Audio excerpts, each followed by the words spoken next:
Unfortunately, the culture is really, really hard on men. If you're a little awkward, you get labeled a creep.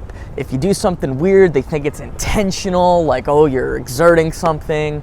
But that being said, most of the time, if you come off creepy, if a guy comes off creepy, it's just that they made a social error. They're not trying to come off that way, of course. They just made a little mistake. So let's learn of some of those mistakes, how to avoid them. So instead of girls thinking you're creepy or accusing you of being a weirdo, you could date them, right? All right, first of all, on Halloween, I met these two girls. They're wearing nothing, right? Like lingerie, butt completely out. I see them from behind. I walked in front of them, not like face on, and over my shoulder I started talking to them like playfully, not about, their costumes, not showing that I'm interested in that.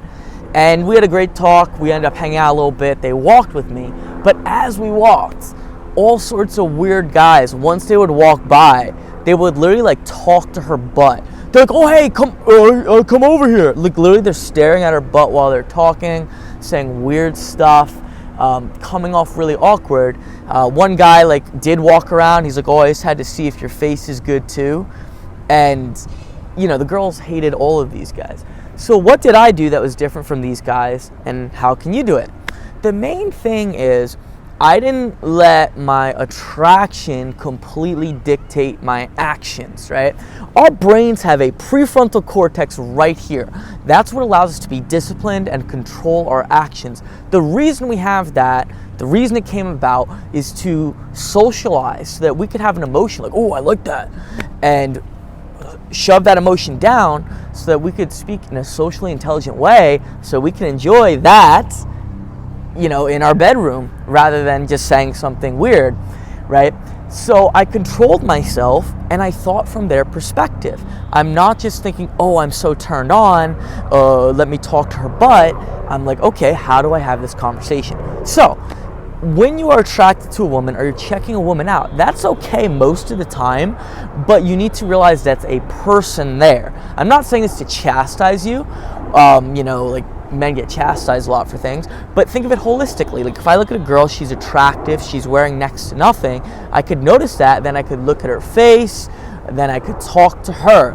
I think a big part of the issue is the thing that starts with P, that is people doing things that guys watch, and you're staring at a screen and you're just staring at it and being attracted or doing whatever you're doing, and there's no communication.